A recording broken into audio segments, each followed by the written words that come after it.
What's up YouTube, Kristo here, and I've got another video for you. Big one, 5 in 10, 5 great incense fragrances in 10 minutes. I've been wanting to do this for a long time, but just something's either come up or something's happened while I was filming and had to can it. But I'm finally getting around to it. So if you're not familiar with my 5 in 10 series, basically I take 5 great fragrances related to a certain genre or category or topic, and I talk about them for about 2 minutes each, 10 minutes for 5 fragrances.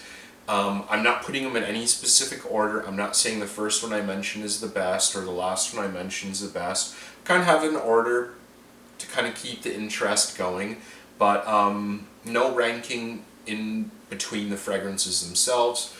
They're just, in my opinion, 5 great incense-based fragrances. So I'm going to get my timer started here, get 10 minutes ready, and let's get into it. So the first one, this is definitely a very well-known niche fragrance house. It's become really popular, quite trendy, and very easily available now. But this is definitely an underrated fragrance from the house, in my opinion at least. Kind of gets overshadowed by a few of the big players.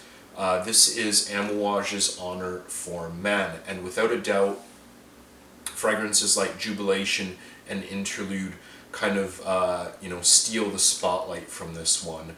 I think this is definitely no pushover. I think it's quite different from Jubilation, it's quite different from Interlude, but I think this kind of, at the later middle era of Amouage fragrances, I think this kind of set some standards that would end up being copied again and again and again by the house.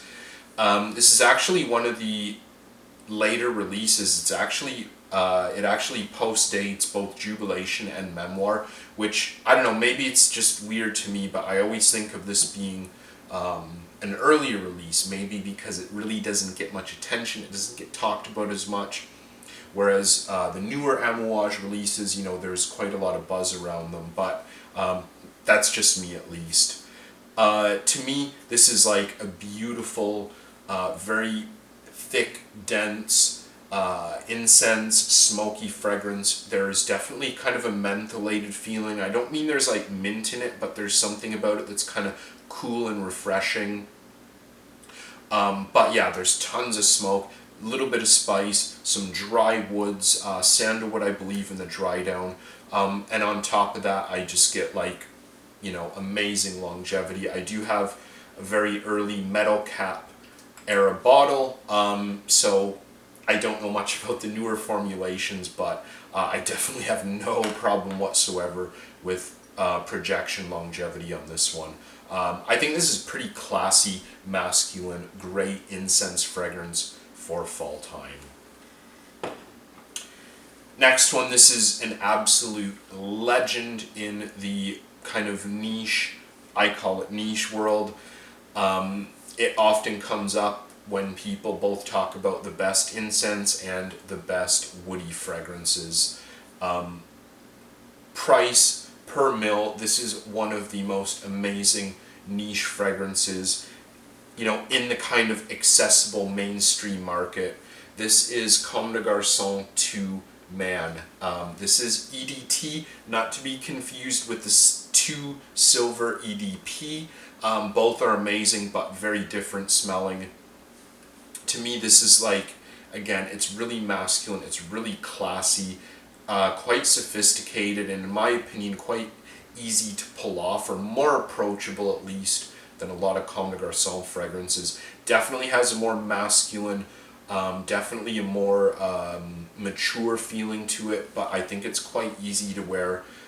You could pull this off casual, formal, office, no question for the cooler months. This is kind of, in my opinion, it weighs a little bit heavier on the incense side, but there is a lot of woody notes in this. Definitely like dry, synthetic woody notes.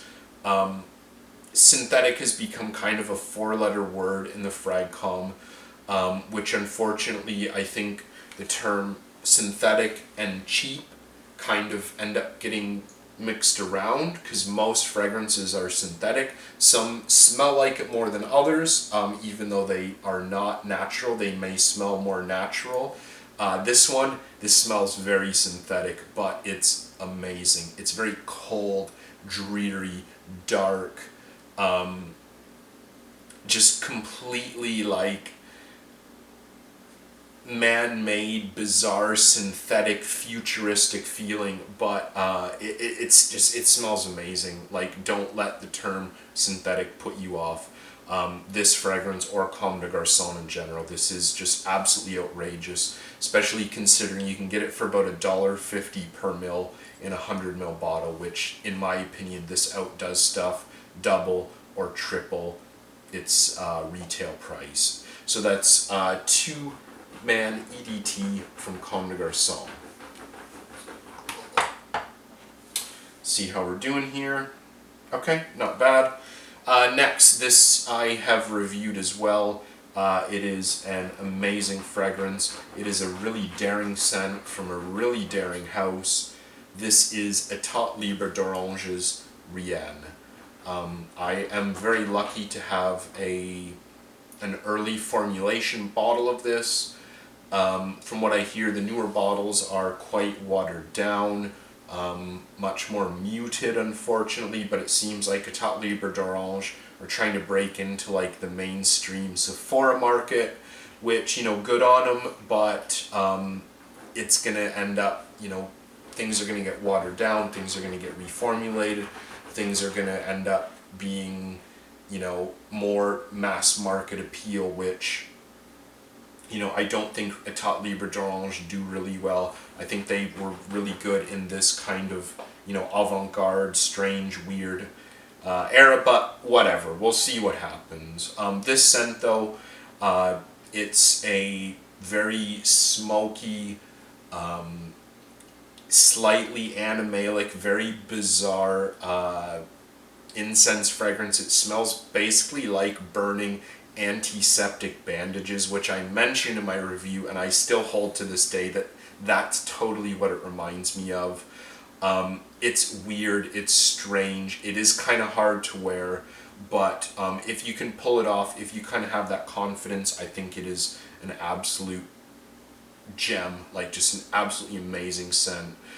Even though there are other fragrances from État Libre d'Orange that do get a lot more spotlight than this, I think this one has a definite cult following, and there are a small number of people who really truly love this, myself being one of them. Next, this is actually my newest from these 5 fragrances. I picked it up a little over a month ago, I think, and I've been wearing it non-stop. I ran out of my samples, I ran out of a little decant I had, and I had tested it over and over at the boutique, and I had to have a bottle. This is by Rados, mink as I call it. I've heard it pronounced a few different ways, but I'm not exactly sure how it should be said, but you understand what I mean. This is a pretty outrageous, animalic, metallic, patchouli, like earthy patchouli incense fragrance, but I do definitely for the most part get more incense out of this than anything else. I actually have heard this and agree with comparisons with État Libre d'Orange's Secretions Magnifique. Not to put you off, because I know that has a bad reputation in the Fragcom, but I can definitely see there are animalic qualities to this. It does have a very sharp metallic feeling to it, but what I find to be so much more wearable about this is it doesn't have the kind of milky amberous feeling that Secretions has that really puts me off it. There is a pretty amazing, I think it's honey, because honey is listed pretty regularly in notes for this, and strangely as it sounds, people think of honey as, you know, sweet, candy-like, gourmandish, but honey can be used in really strange animalic fragrances. You know, there's so many that come to mind, and this one definitely has an animalic feeling, which I could accredit to the honey. Either way, It is, in my opinion, predominantly incense based, and it is amazing. I love it. I'm gonna keep wearing this, you know, regularly for the rest of the fall, probably into winter as well. Okay, gonna go a little bit over, but this last one is worth it totally. If you are in fragrance groups on Facebook, if you're on Fragrantica or Base Notes, and you see a thread that comes up, people asking what's the best incense fragrance ever, or what's the best church incense fragrance ever. This next one is absolutely legendary and continuously comes up again and again and again, not just as like one of the best affordable incense fragrances, but just one of the best incense fragrances, you know, ever made, or ever made for a mass market. My last pick is none other than the absolute legendary Cme Des Garcons Avignon from the Incense series. This is extremely affordable. It only comes in one size, 50 ml, but you can get it for under $100 in Canada and the US, in US or Canadian dollars. It is supremely high quality. To me, even though I love, you know, some of the incense fragrances from Amouage, to me, this just, it puts them to shame. This is an absolute beautiful work of art. It is, you know, I'm going to go ahead and say a flawless, like 10 out of 10. There is nothing I can complain about with this. The performance is good. The price is amazing. Availability is good, but not so mainstream. You know, everyone on the street is going to be wearing it. It's just a supremely high-level, synthetic, church-based incense. I am definitely going to be reviewing this soon. I've had so many people ask me to review it, and you know, I keep saying like, yeah, just wait, I'll get to it.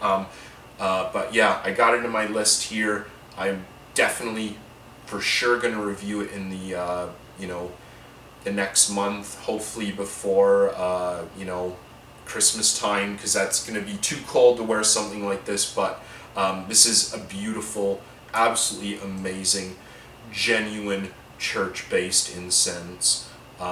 Gorgeous. I absolutely love it, and without a doubt, I will have a bottle of this in my collection forever. There's no way I could possibly go without having this.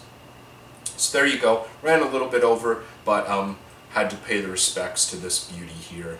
So yeah, I'd love to know what you think. What are your favorite incense-based fragrances? Which incense fragrances will you be wearing for this fall and perhaps even the coming winter? I'd love to know. Comment down below, and I'll see you again soon.